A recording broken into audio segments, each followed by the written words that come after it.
You are about to listen to a new episode of the Redefining CyberSecurity Podcast with Sean Martin.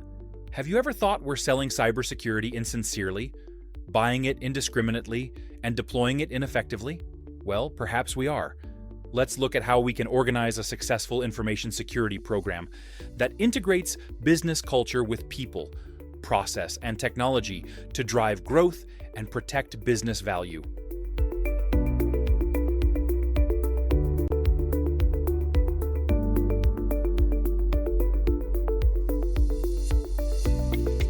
Hello, everybody. Good morning, afternoon, evening. That's a new intro for me there. This is Sean Martin, your host of Redefining CyberSecurity Podcast, and I'm thrilled to be back on with the one and only Eric O'Neill. There may be others, but you're the one I know, and the one that matters.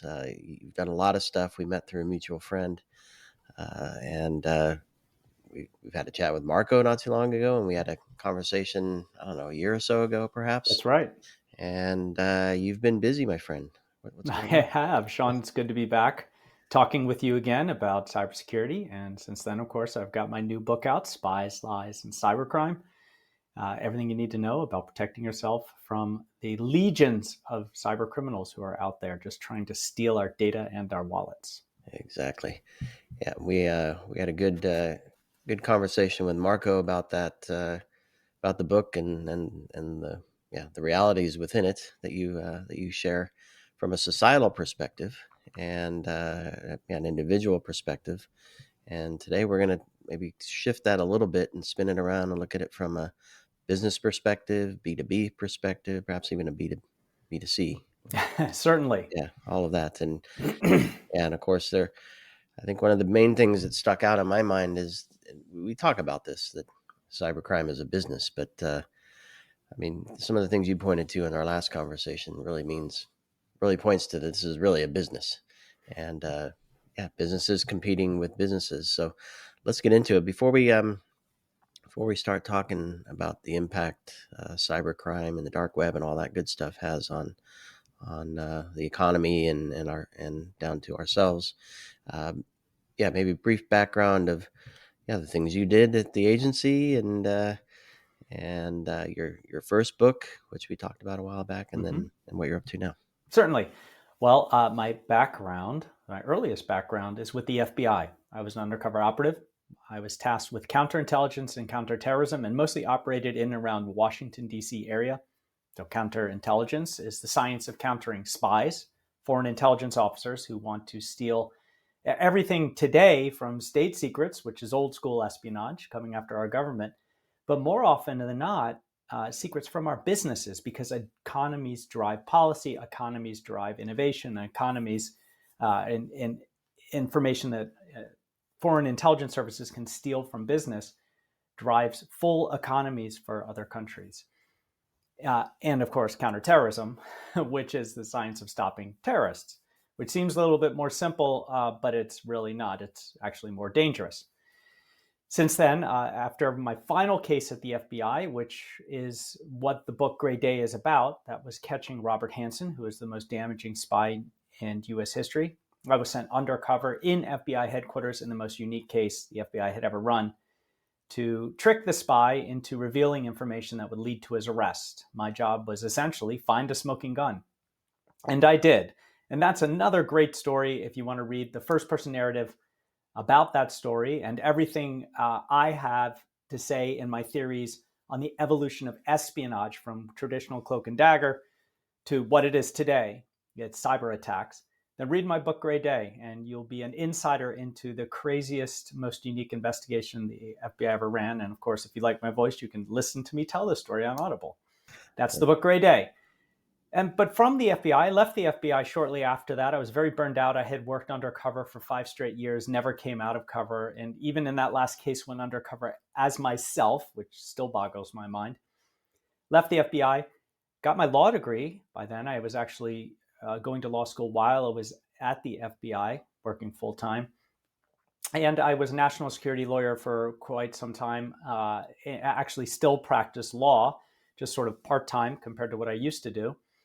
Worked for one of the biggest firms on earth, left that firm, started my own company called the Georgetown Group, which is a competitive intelligence and investigative company. A lot of what I did in the FBI, but I get to do it for myself and for fun and for corporate clients who we help empower trust. And since then, I've also started a new company called NeXasure, which is a cybersecurity advisory and risk consultancy. And we do everything from planning ahead of the attack to helping clients who are in the middle of a cyber attack to helping them come out and keep going without going bankrupt, and everything in between.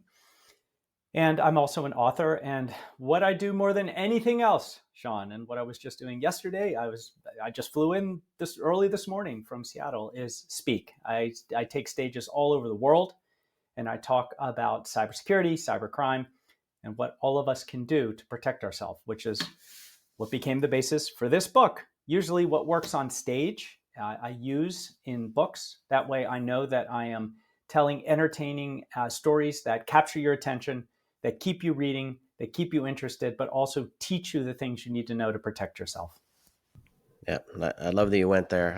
You said have fun. You're having fun, which is important, and maybe not always the case for a lot of security professionals trying to run a successful program in a business that just wants to sell stuff, right? Products and services. You're 100% right. And security professionals, from what I've seen throughout my 30-some year career in this space, are always under the gun. In every company that we look at, and most companies are SMB. In this country's, most companies are small or medium sized, moving toward enterprise, but not quite there, or just graduated to enterprise and are trying to figure out, suddenly going from middle to big and needing to deal with cybersecurity. And the security person is often, very often, in the majority of companies in the United States, and I think across the Western world, someone who has a background in IT and is now being promoted to security without the real scalable background in cybersecurity. And this is a company, typically companies can't hire a $300,000 executive CISO. And one of the things that I do personally and with my new company is we come in and we act as a virtual CISO. And that's one way that companies, and there are plenty of people like me, but that's one way companies can scale their security without having to pay for a full-time person, an FTE, that is a pure cybersecurity professional. But those companies who don't do it, those companies who don't find an advisor, who don't deal with the risk ahead of time, in my methodology in the book, the first thing you have to do is prepare, right? Prepare, assess, investigate, decide. If you don't do the preparation, if you're not prepared for the attack that will hit you, it's just a matter of numbers. There are so many cyber criminals out there and so many businesses, at some point you will get struck. You need to be able to take the punch and be resilient.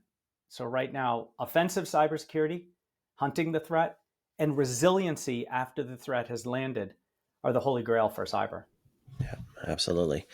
And I mean, it's a bit cliche to say, well, I just look at transformation of businesses, right? The ability to start a company, super easy now because of technology, the ability to connect with customers, not just in one state, not just in one country, Right.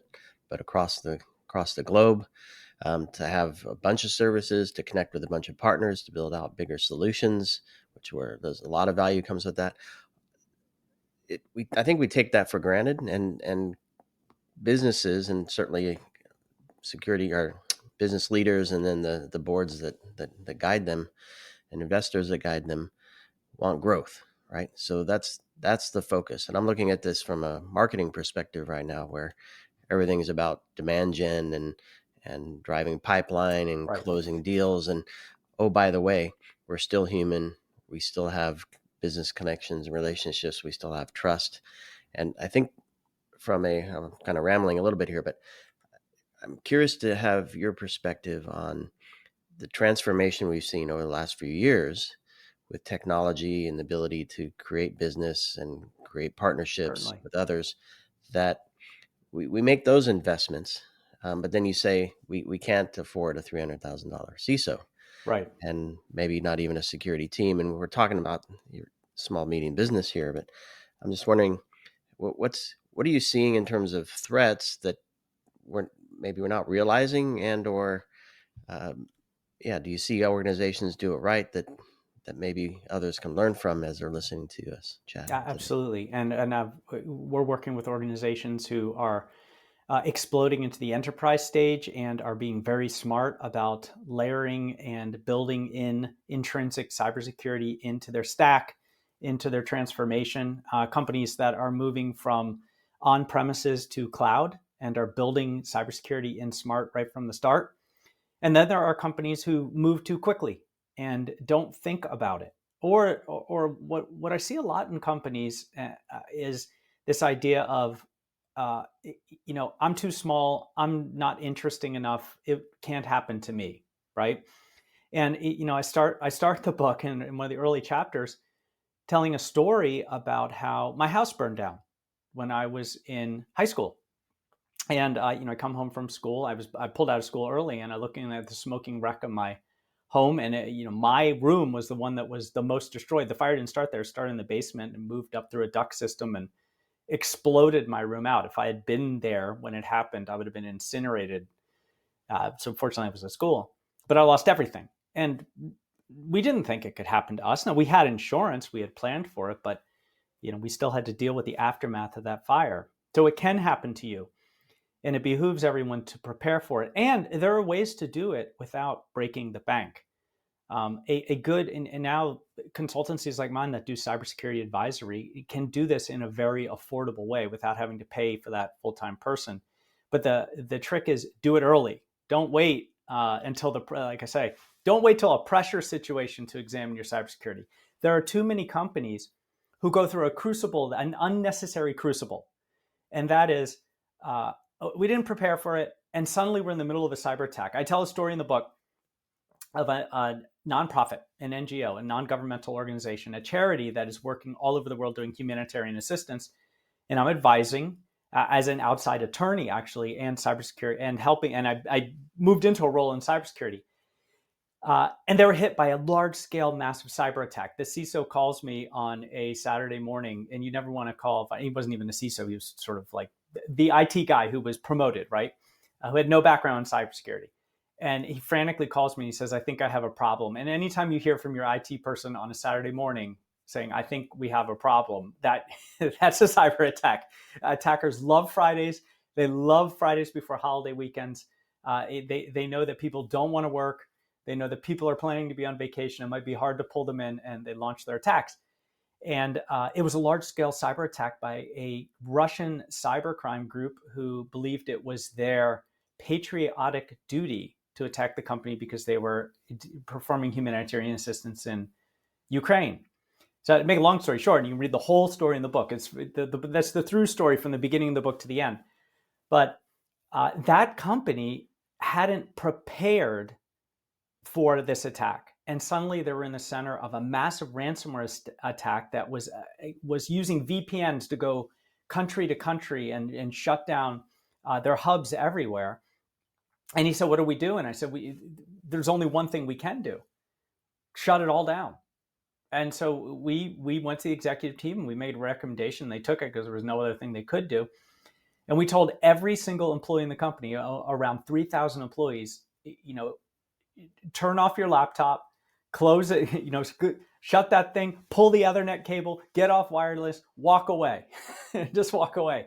And for 2 weeks, all the IT team, this global IT team, and people that had to be pulled in, and cybersecurity advisors and lawyers and everything, and outside remediation company, and was install endpoints on every laptop, clean it up, and then finally we were able to find the point that the attacker got in, which is insanely ironic, got in through a internet-facing help desk server, exploiting a flaw. So they used the help desk to get in, the IT help desk to get in and attack the whole company.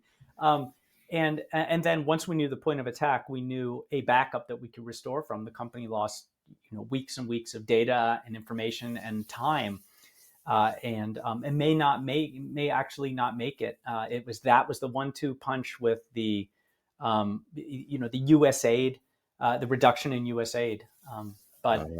Yeah, so it can be devastating if you don't prepare for it. Now, if they had just done the work to invest in that endpoint solution, they could have quickly found the attacker when they landed isolated the attacker and minimized the footprint of the damage the attacker could make. And that is not a super expensive trajectory. And when I'm talking to boards, and I do a lot of public speaking to boards, I do classes with boards and I teach them. One thing I tell them is you should have someone on your board that at least has some background in cybersecurity. I mean, on every board now, you want to have someone with some knowledge of cybersecurity and someone with some knowledge of law. So you need a lawyer on the board, and you need, even if they're not a practicing lawyer, they have to understand it. And you need someone who understands cybersecurity, even if they're not a CTO, a CISO. They have to have some background and understanding of cybersecurity. I sit on a lot of boards just for that reason. And I tell them, look, the investment is worth it. It's like a 10x investment, because you could spend 1x now to prepare ahead of the attacks, or 10x later in the middle of the fire, to rebuild the house, to figure out how the fire started, to make sure that the arsonist isn't sitting in the basement waiting to start a fire again. And that usually gets them thinking, and willing to do the investment. And the other way that we're selling it now, that we're pushing it, especially for companies, is you have to have that insurance. I mean, if we didn't have fire insurance, that would have just been a smoking wreck of a house, and I think my father would have had going into bankruptcy. But the fire insurance at the end of the day saved us. It was still expensive and grueling and painful. Every company has to have cybersecurity insurance, and cyber insurance is very expensive. The actuaries don't really understand how to code it, how to set the limits. And so what we have been able to show with some insurance companies that we work with is, hey, this company is reaching this gold standard for them, because cybersecurity isn't one size fits all. So they're in this industry, they're this far out there, they have this kind of employee and technology stack, and this is the cybersecurity that fits well for them, right? That's going to keep them from being destroyed. And the premiums go down. The cybersecurity premiums go down. So you save money there too. So you can almost recover your investment in cybersecurity just on what you're paying in premiums year after year, if you can avoid the catastrophic cyber attack. And that makes the ROI very worth it to invest in good cybersecurity. Yeah, it's about doing the math and the risk calculations. Can you talk me through the structure of the structure of the book, a structure of how you walk through some of these things you talk about being prepared, and then at the end making decisions? So what's that look like? Certainly. And how do you have conversation, or how do you present that to folks on stage as well? Yeah, definitely. So the book is in two parts. And going back and deciding, how am I going to write a book on cybercrime and everything you need to know to defeat it? I went way back to the start. I went back to the FBI Academy at Quantico when I was just a green new investigator thrown into the academy and trying to learn the science of counterintelligence, because that's what we need. We need right now in cybersecurity. We need counterintelligence, which is a fancy word for spy hunter.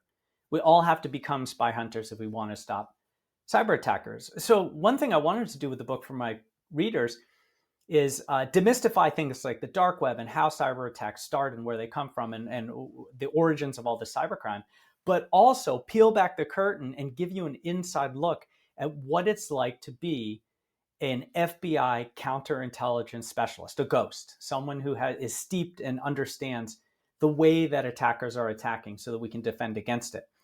So using storytelling and a primary acronym in the first part of the book called DICE, which is deception, because espionage runs on deception. The engine of deception, it launches all cyber attacks. So deception, impersonation. So most cyber attacks will impersonate someone you trust, right? Infiltration. If you're looking at ransomware, then the attackers are going to burrow their way in and then take everything down.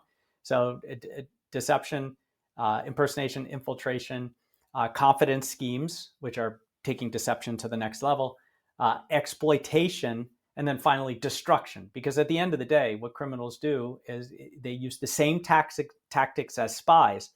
They quietly get in, they maintain persistence, they expand their footprint. Spies just steal the data, and so do criminals. And then spies sneak out, and they don't want you to know they were ever there. Criminals smash everything at the end and set everything on fire. lock it down with ransomware, destroy data. They steal it, they exfiltrate it, which is our cool word for it. And then they want to sell it back to you or ransom you the decryption key if it's a ransomware attack. So it's very similar. And what I do is in each of those categories of espionage, I teach you what cyber criminals are doing and how you can recognize the attack. So the first part of the book reads almost like a hacker's playbook. Like if you got one on the dark web and you downloaded like how to become a cyber attacker, right? Because I want to put in your mind the ability to recognize the attack when it's coming because you understand it intrinsically. That's how I learned how to hunt spies. I had to know their tactics so I could defeat them. And that's what we do in the second half of the book. Paid, prepare, assess, investigate, and decide. It's a 4-step, very easy to follow methodology that scales from you and me, Sean, a consumer, right, with our laptop and our, and the pictures of our kids that we want to protect, right, to a full enterprise and a CISO running it. The only difference between how you defend yourself as an individual and an entire company is a matter of scale. And that's what the beauty of the methodology scales from whatever either individual or company that you're trying to defend. So paid is prepare, assess, investigate, decide. You prepare ahead of the attack. You don't wait for the pressure situation. You are routinely assessing your cybersecurity. And so this never stops. And there's a whole series of steps for that. You investigate when your assessment shows you that there is a problem. It runs up a red flag. And then you put on your spy hunter hat or you bring in a team to help very quickly, rapidly find the attacker and neutralize them. And finally, decide. You have to decide to act, which means you don't wait until the last minute. You act now. You're listening to me now. And you go now and you begin this process if you haven't already. So great structures. I'm sure they work extremely well, especially when they have somebody like you to kind of guide them through the process of understanding where the threat's coming from. How are the criminals and the bad actors targeting and moving through and exfiltrating and destroying? And then on the other side, to your point, how do we prepare for that and build programs to protect and then respond if something bad happens? Right. What I'm seeing, and especially when organizations are moving from the SMB to the enterprise, they're transforming, as we noted earlier. They're transforming. They're moving to new technologies. They're building out and building new apps. And what I'm hearing and seeing is that there's so much out there. Well, so many systems they have to protect, so much data to protect, so many people involved, so many partners involved. Right. And then so many solutions. So all that's the exposure part of it. And then there are so many solutions out there to help with little bits and pieces of it, to parts of it, to the whole shebang. And with that, you might get something offered to you that you may not need right now, maybe a little cutting edge, but it's going to help you in a year's time.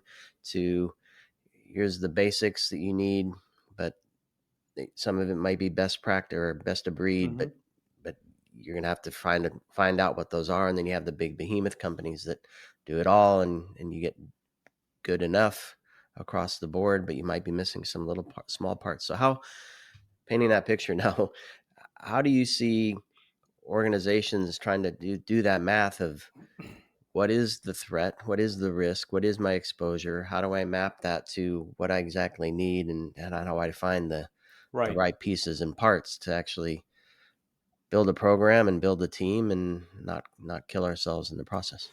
Well, that's a great question, Sean, because you're identifying one of the biggest risks that every company and almost every in an SMB and even moving into enterprise, we see it constantly, is putting on themselves.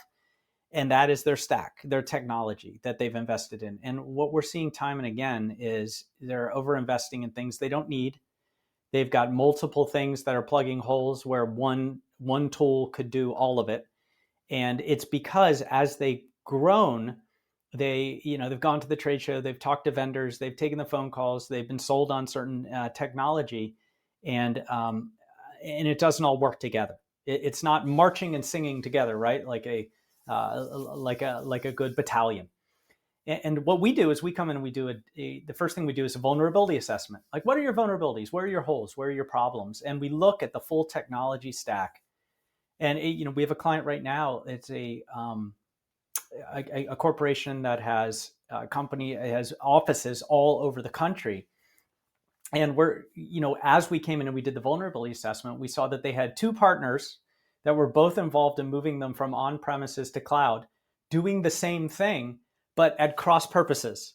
So, the first thing we did is put a halt to that, sat down and said, which one are we going with? We don't need to pay both, right? Or maybe we don't go to either. And it just restarted that process.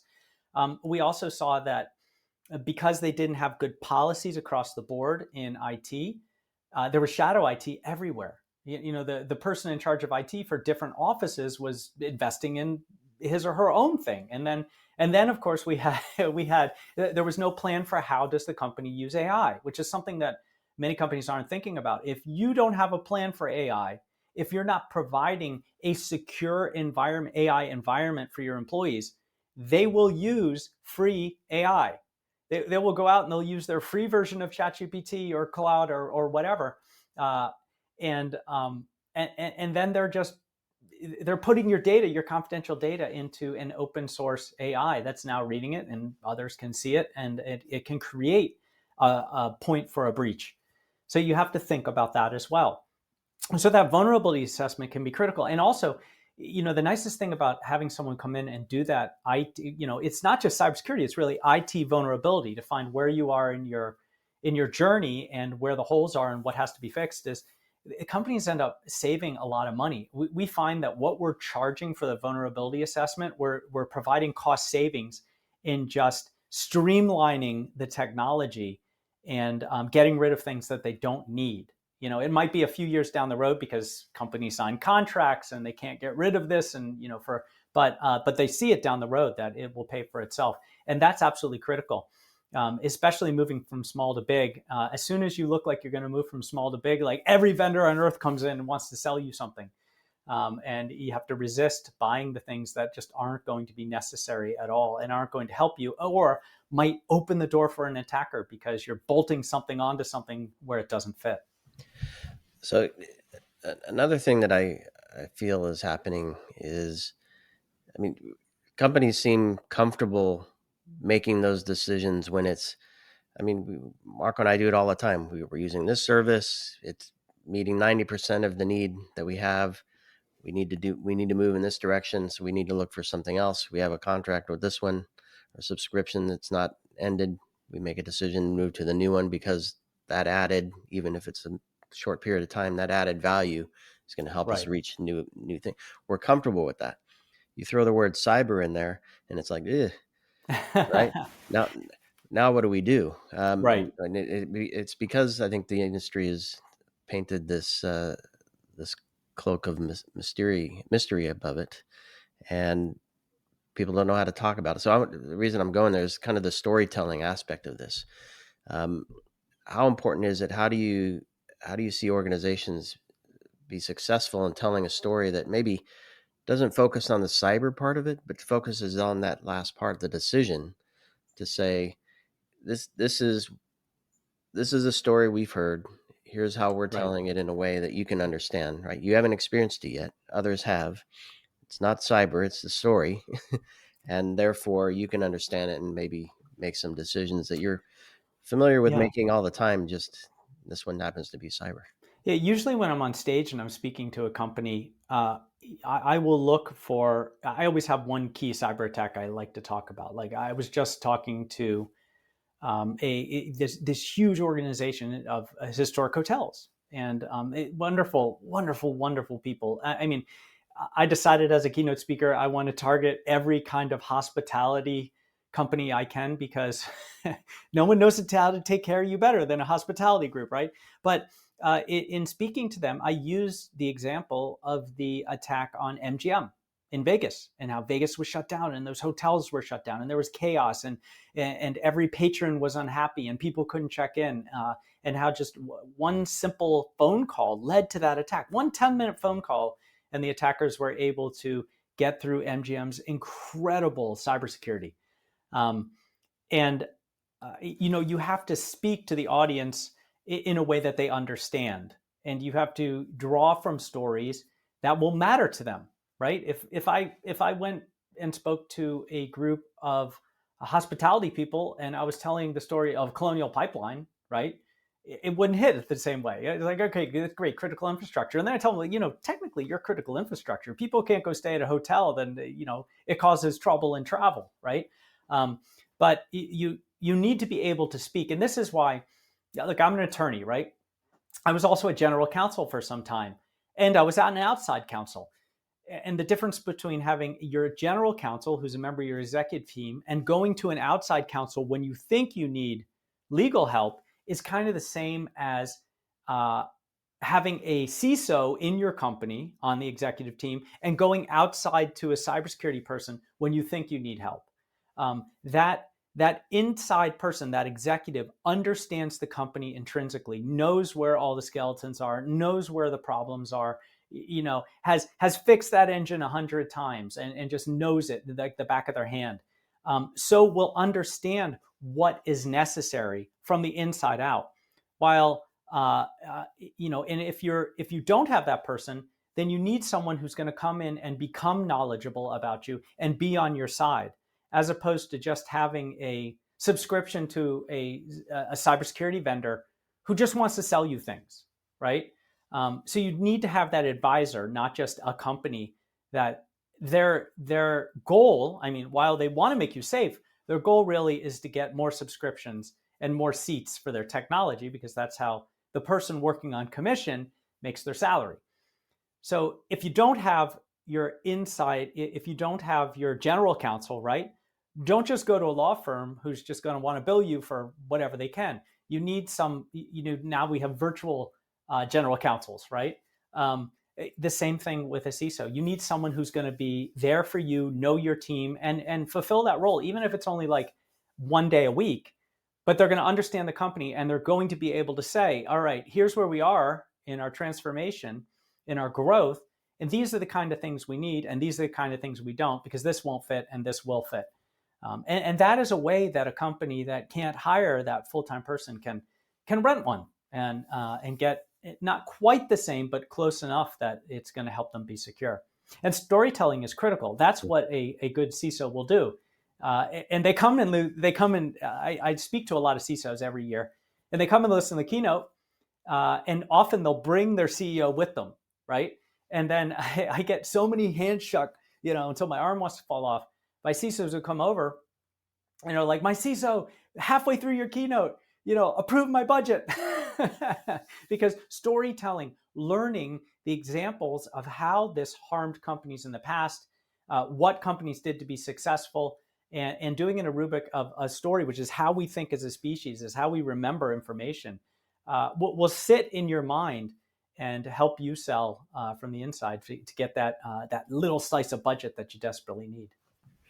I love it. So funny that you went there, because the question I want to wrap with is back to the book. So you did in the context of speaking to an audience and CISOs and CEOs coming together, and maybe the rest of the executive team. But for the book, how can a CISO and a CEO and the rest of the C-suite use the book perhaps to create their own story, so that they can define their own scenarios of risk and exposure and protection, detection, and response,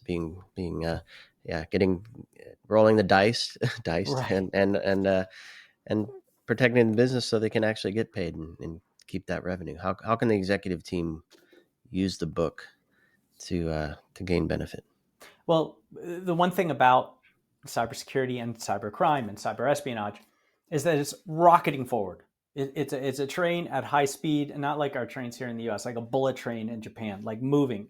It's so fast that keeping up with it sometimes can be a full-time job. And so one thing the book will do for a CISO, and my companion newsletter, is keep you right up to date, right? These are the ways that attacks are happening now. This is what you need to know about today.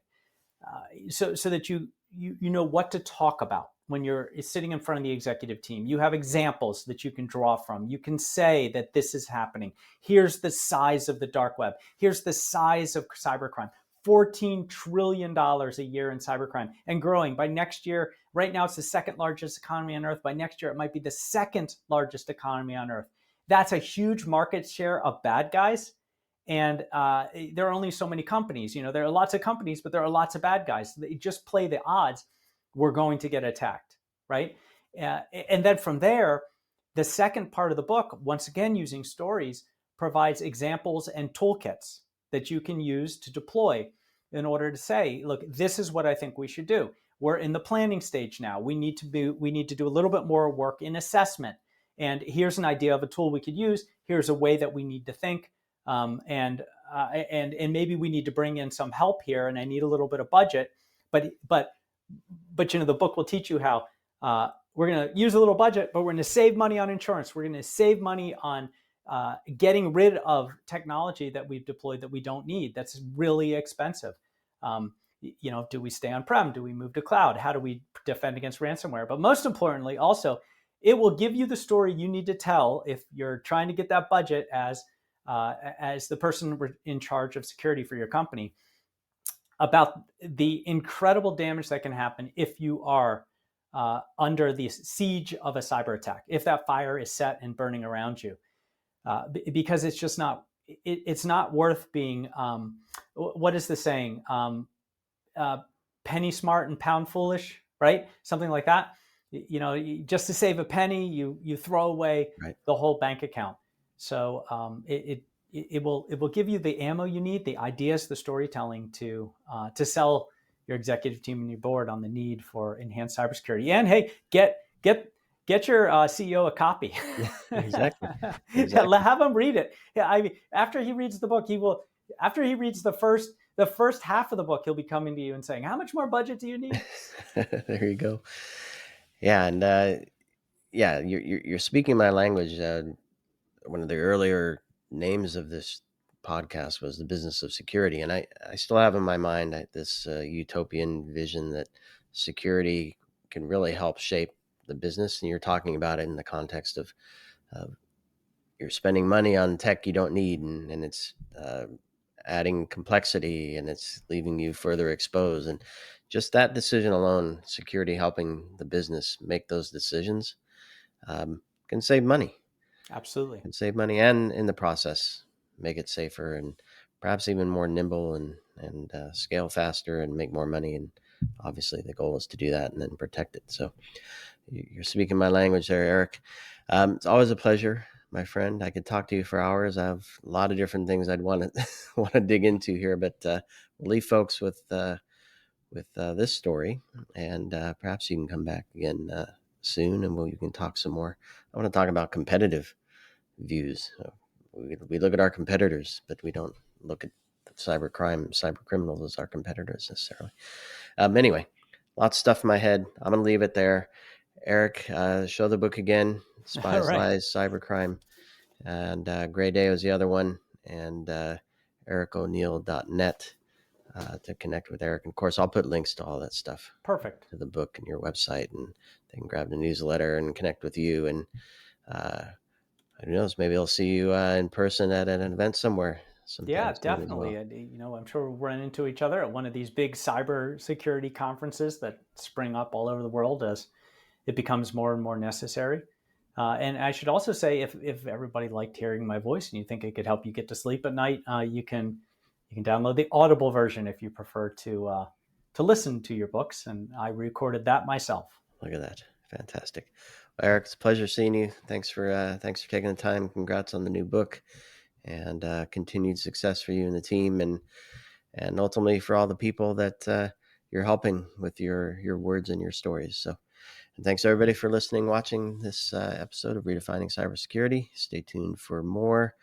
I have lots of fun stuff lined up, and check out the newsletter as well. The Future of Cybersecurity. I'm musing on all kinds of things. AppSec is the current series I'm working on. So thanks everybody. Thanks, Eric.